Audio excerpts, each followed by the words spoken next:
Atenção! Começa agora uma teleaula de Física do ensino médio. Você vai assistir a teleaula de número 48. Bons estudos!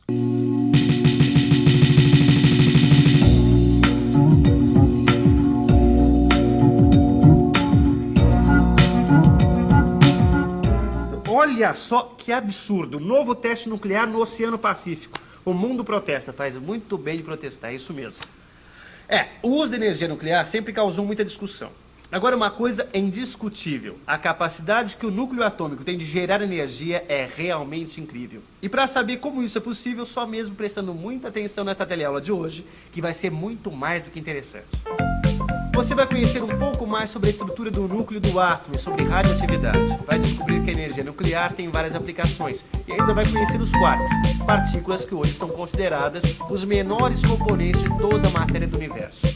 Se segura aí, que hoje nós vamos fundo nessa história de átomo.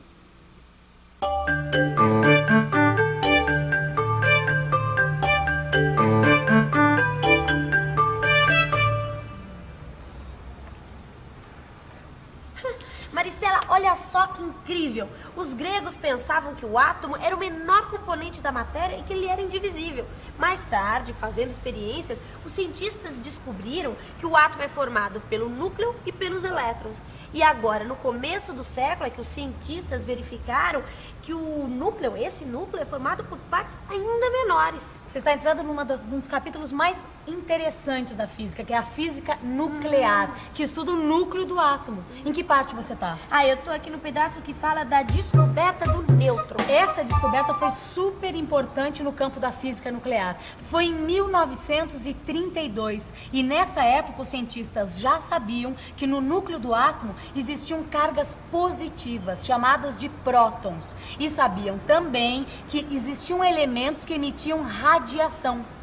Existem vários tipos de radiação. No final do século passado, a radiação mais conhecida era formada por partículas alfa. Essas partículas ajudaram a estudar a estrutura do átomo e ajudaram também o pesquisador inglês James Chadwick a comprovar a existência dos nêutrons. No seu laboratório, ele bombardeou com partículas alfa um material chamado berílio e percebeu que este material emitia uma radiação que era capaz de atravessar camadas muito grossas da matéria.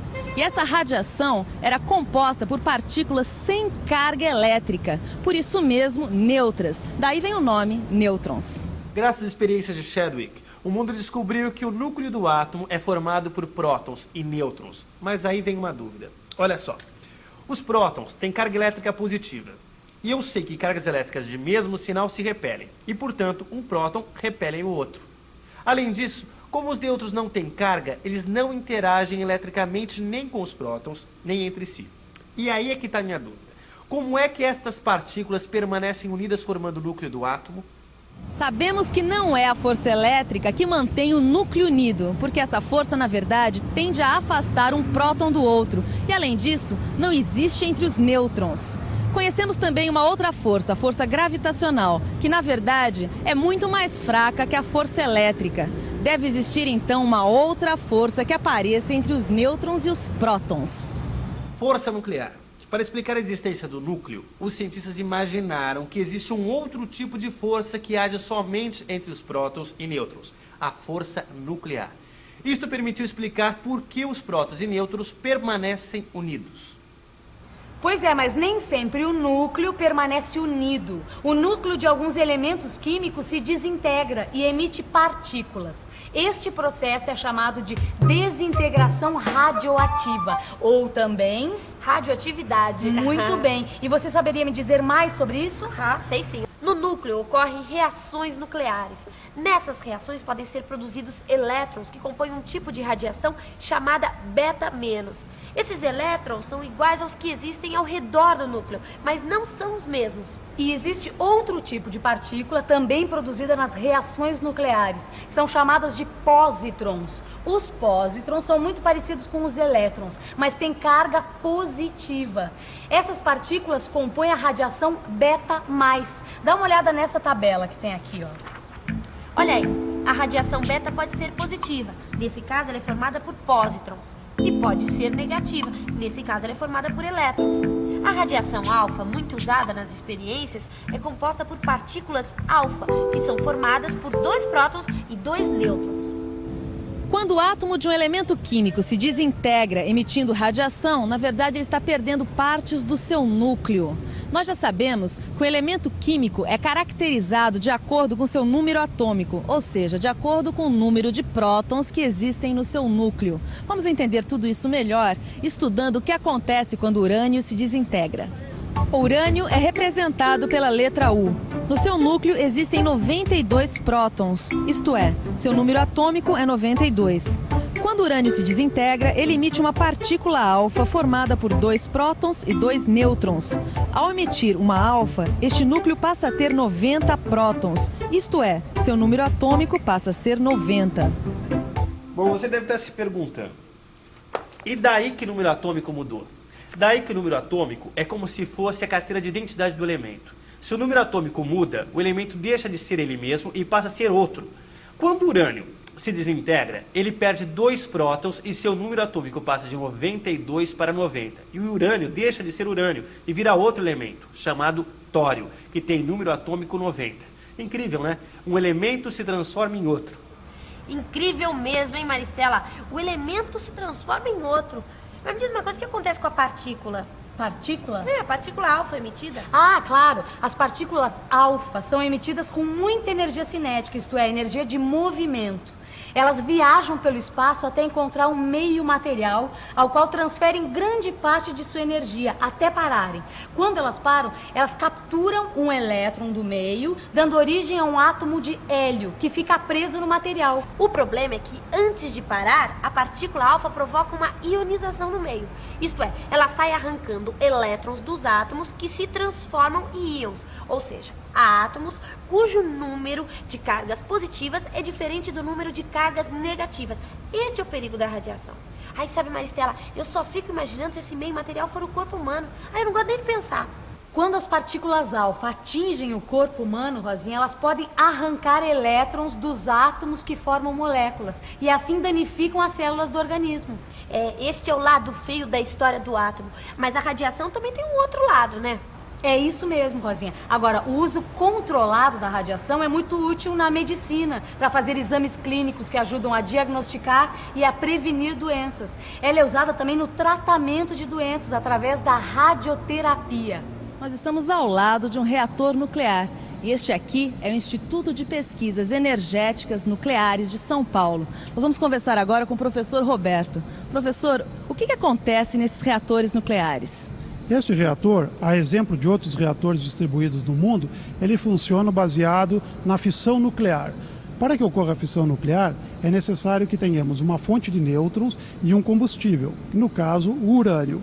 Esses nêutrons emitidos pela fonte, eles vão então entrar no núcleo do urânio e vão provocar a chamada fissão nuclear. Esta fissão nuclear emite então uma energia muito grande. E qual a diferença entre o reator nuclear e a bomba atômica? O princípio, novamente, é o mesmo, ou seja, a fissão nuclear. Ocorre que num reator você pode controlar a fissão. Controlando a fissão, a quantidade de fissões, você pode controlar a potência do reator. Enquanto que numa bomba atômica você tem uma grande quantidade de fissão sem controle, ou seja, uma liberação de energia num tempo muito curto. Quer dizer, então, que essas explosões atômicas no oceano são resultado da ruptura dos núcleos de alguns elementos, sem que haja controle sobre a energia liberada. Interessante, e mais interessante ainda, é o que diz aqui neste livro. A energia do Sol também tem origem em reações nucleares. No Sol ocorre um processo inverso à fissão, chamado fusão nuclear. Isto é, os prótons presentes no Sol se juntam, ou seja, se fundem, e formam núcleos de um outro elemento químico chamado hélio. O resultado dessa fusão é a liberação de uma grande quantidade de energia, que se propaga pelo espaço, atingindo também a Terra. Nós existimos graças a essa energia. César Lattes. Eu não sabia que tinha um cientista brasileiro na história da física nuclear. Pouca gente sabe, Rosinha, mas em 1947, César Lattes foi um dos responsáveis pela descoberta de uma outra partícula, o píon. Mas é bom não confundir, o píon não faz parte do átomo. Ele é uma partícula que surge das colisões entre outras partículas e tem um tempo de vida curtíssimo. E como é que os píons foram descobertos? Foi assim, ó. Bom, como você sabe, a Terra é constantemente bombardeada pela energia solar. Bem, além dela, a Terra é atingida por raios cósmicos, que vêm do espaço interestelar. Bom, esses raios, são formados principalmente por prótons. Nossa, raios cósmicos, espaço interestelar, parece filme de ficção científica. Parece ficção, mas não é. É realidade mesmo. Olha só, esses prótons chegam à Terra com muita energia e ao colidir com átomos dos gases que compõem a atmosfera, ocorrem reações nucleares que dão origem a várias outras partículas. Uma dessas partículas é o píon, que foi descoberto pela equipe do César Lattes, fazendo experiências no alto das montanhas. Eu já sei que os píons se desintegram em frações de segundo, mas o que acontece depois? É verdade, Rosinha. Os píons se desintegram, dando origem a outras partículas. E uma dessas partículas é o muon, que chega na superfície da Terra. Existe uma porção de muons passando por aqui neste momento. Este equipamento é chamado de telescópio de muons e foi construído para detectar essas partículas. Ele detecta os muons que passam pelo seu interior. Assim nós podemos saber que um muon passou por aqui e saber de onde ele veio. Elétrons, pósitrons, nêutrons, prótons e píons. Todas partículas subatômicas, ou seja, menores do que o átomo. Os gregos acreditavam que o átomo era indivisível e que não existia nada menor do que ele. Depois, os cientistas descobriram que o átomo tem componentes menores do que ele e que esses componentes podem ser separados. Atualmente, eles descobriram que parece ser a menor porção da matéria, as partículas elementares. Vamos conversar agora com o professor Escobar, do Instituto de Física da Universidade de São Paulo. Professor, o que são essas partículas? As partículas elementares são os menores constituintes da matéria que nós conhecemos hoje. O elétron, por exemplo, é uma partícula elementar, mas existem outras. Certo, o elétron é uma partícula elementar, mas os nêutrons, prótons e píons? Nêutrons, prótons e píons não são hoje tidas como partículas elementares, mas sim constituídas por partículas mais elementares, que são os quarks. Quark up, quark down, por exemplo. Eu fico imaginando como que os cientistas fizeram para descobrir essas partículas elementares. Eles precisaram de muitos equipamentos para realizar medidas muito precisas e de aceleradores de partículas. Aceleradores de partículas? Os aceleradores de partículas, Rosinha, são equipamentos muito sofisticados, construídos com o objetivo de acelerar partículas como os prótons e os elétrons. Quando essas partículas estão em altíssima velocidade e, portanto, têm muita energia, elas colidem com um alvo ou com outras partículas. Dessas colisões surgem outras partículas. Estudando os resultados dessas colisões, os cientistas descobriram novas partículas, como os quarks. Opa, eu tô lendo aqui que o próton é formado por 2 quarks up e um quark down. Já o nêutron tem 2 quarks down e um quark up. Eu só me surpreendo com o átomo. Puxa vida, mas quanta coisa, eu tô até meio confuso. Mas peraí, vamos colocar as ideias no lugar.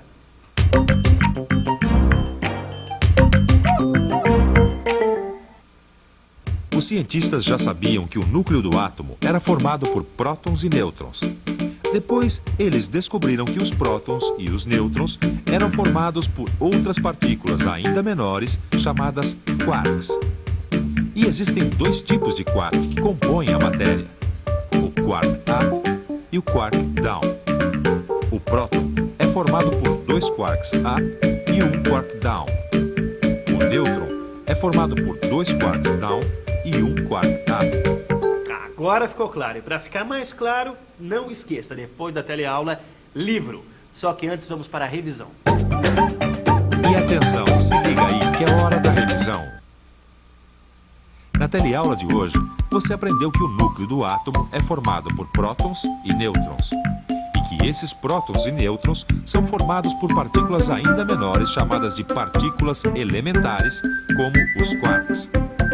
Essas partículas são as menores porções de matéria que se conhece.